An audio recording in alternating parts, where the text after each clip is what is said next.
So, hello again. This is Luis M, your tourist neighbor, and today I'm walking around the neighbor of Mardu.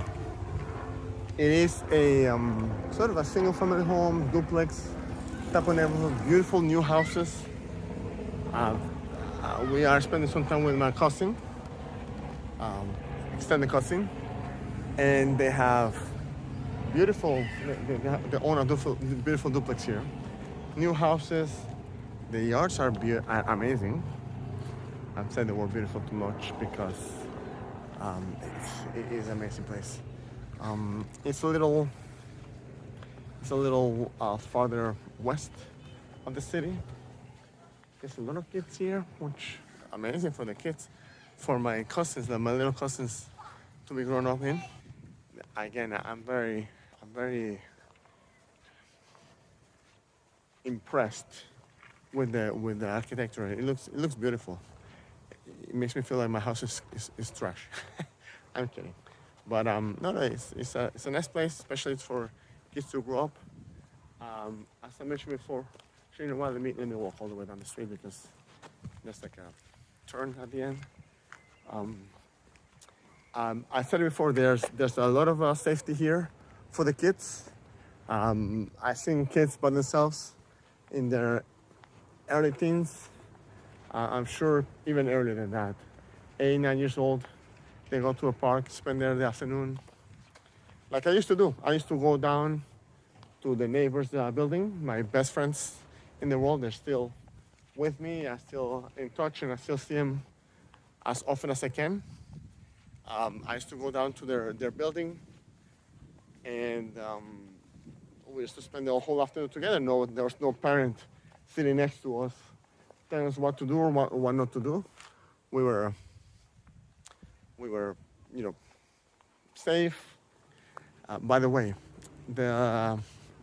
every time we've come here, we've done trips to other countries. The first time we went to on a ferry, and this is something I wanted to mention on my videos. So, if you plan the things right, first of all, you can, if you want to go to a country, you may find a cheaper ticket going to a country next door in Europe, and then take a train or take the ferry at a very low rate. So the first time we came, we didn't have kids, and these are all, they have like side streets. They're all dead ends. But the first time I came here, we took, I think, of 5 days. We went from Tallinn. We took a ferry to Finland. It's a short ferry, I think 2 or 4 hours maybe. It was not expensive. Well, I think that time we got a deal because somebody we knew worked at the ferry company. Then so we went to Helsinki in Finland. We just spent a day. We actually arrived at the port in one end of the city, walked through, visited a couple of historic or popular places, and then walked towards the other end where another ferry took us to Sweden. And that was an overnight ferry. I think it may have taken about 17 hours. Most of it was night. But I can see some beautiful islands. And it was night also because we were in the winter. And in the winter, sun goes down at 3:30, 4 p.m. So I can see through the windows some nice islands, frozen islands. But there's in the way between Finland and Sweden, there's a lot of, I don't even know if they're called islands, but there's some patches of dirt in between and a lot of lighthouses. To me, it was a beautiful trip. But you sleep overnight because you have your room, and then we went to. By the way, look at that playground back there. I don't know if you can see it. So I'm lifting Okay, you can see it from here. Yeah, they have a playground and a trampoline, greenhouse. Nice house back there. It's like an in-laws house. And they're still working on it. In any case, we went to, we took the ferry to Sweden, slept over and rested, and then in Sweden we spent one night. I think our idea was to spend the night at a hostel, but when we went to the hostel, it was the first time we were gonna try something like that, and it was a new experience.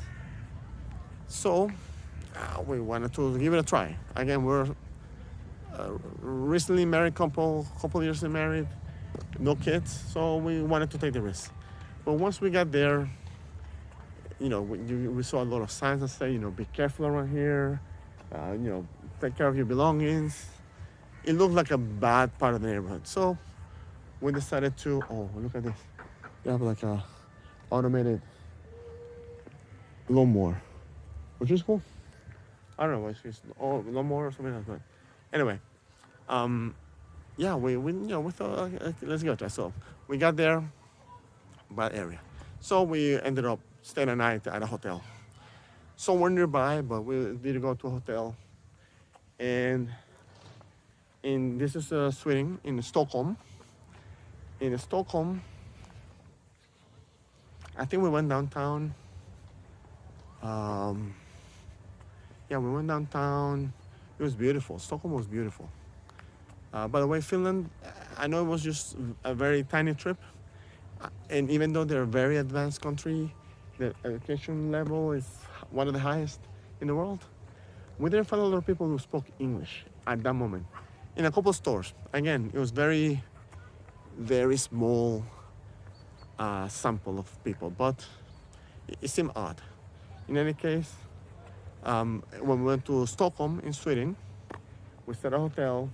We went to downtown. We also went to like a plaza they had there. It was beautiful. We really liked it. And Finland was beautiful too, by the way. And then we took a train from Stockholm to Norway, to Oslo. And I'm sharing this story because just to give you an idea, things you can do in places like this, like Europe. In Europe, everything is close by. It takes a train or ferry to go to another country to visit someone new. So you can go to a place and then take a weekend trip to one of these beautiful other countries. And we took a train to Oslo. In Oslo, we stayed at a hotel. Even though my memory is bad, I remember that it was a Blue Radisson. I'm sure it was a Blue Radisson. Away from the city center. But it was, and we didn't know anything about Oslo. It was just by sheer coincidence.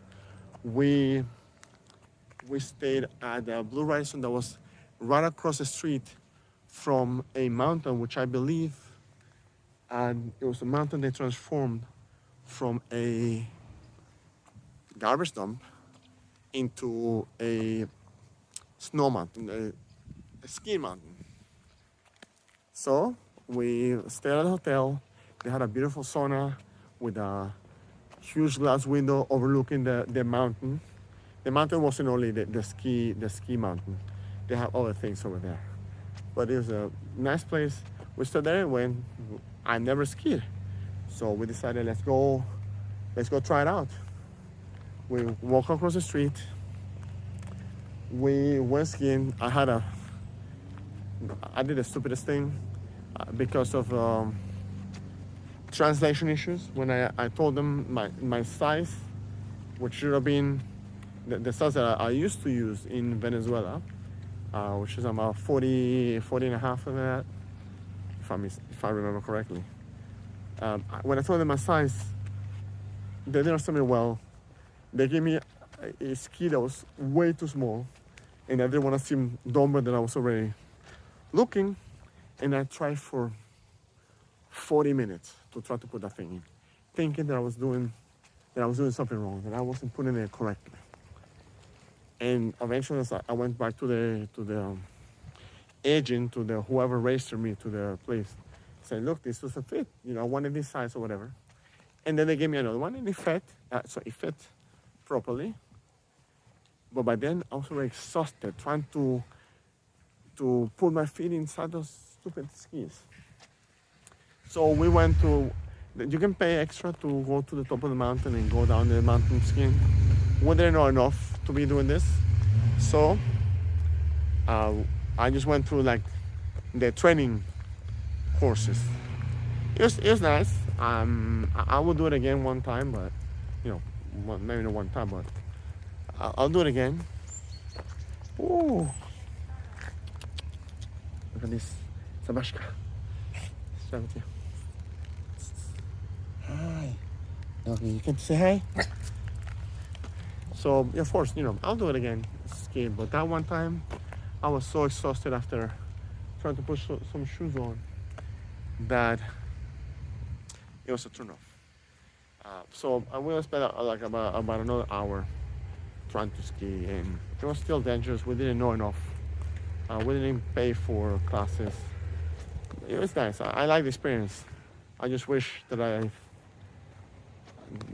didn't have that mistake. That mistake didn't happen with the size of the shoes, and we could have enjoyed it more. But in any case, that was just part of the experience. One thing I don't mind about these trips is I don't mind getting lost. I don't mind getting to a place because again, I like seeing how people live, how the people spend their time there. I don't want to be a tourist, to be honest. I don't like just going to a place with the flashy lights and expensive restaurants.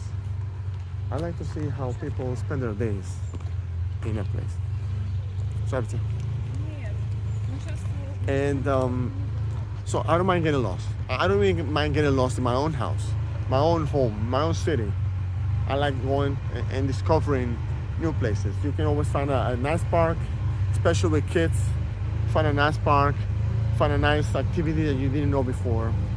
And out of the country, I like to see how people live there, what they do, what they eat, and how they live. So that's another thing. Again, we were lucky that time that we found that ski mountain, and we were able to experience skiing. We were not planning to do it. We also rented a car and went to the fjords. We didn't even know what the fjords were. We found out later, the lakes and the mountains. But we picked a fjord. We went there randomly. We stopped on the way back. We drove through a little small town, nothing touristically about it. So we drove down back to the hotel, and we stopped at a small, beautiful town, and had dinner there next to a movie theater, like a small movie theater they had at that little town, and beautiful drive. One thing that happened, by the way, we rented a Citroen C3, I think it was a car. Nice car.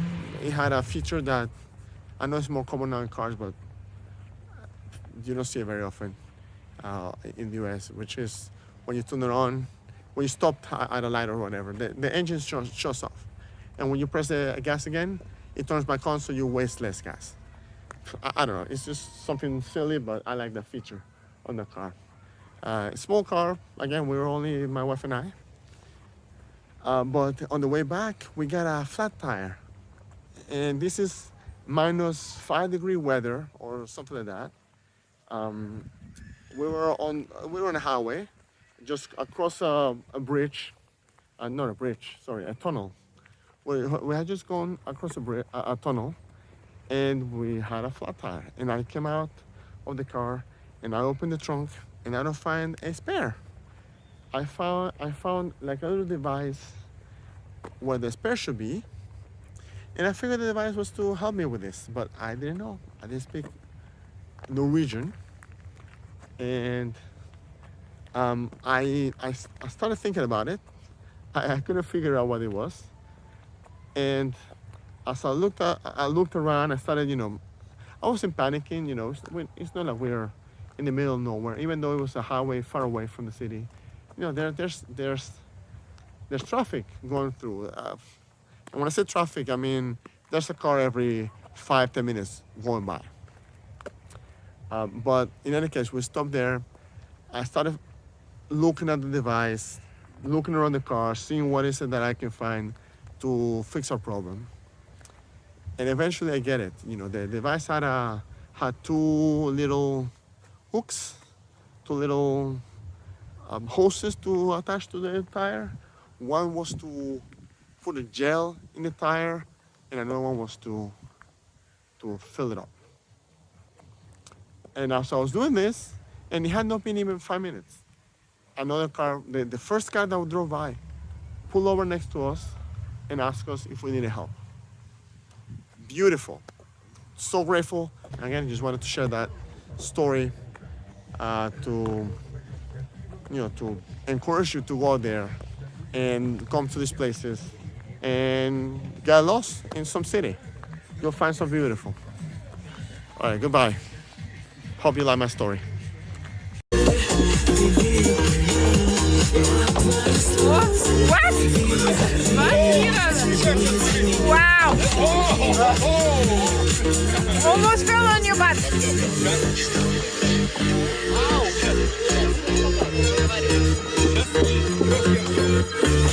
Oh, bouncy!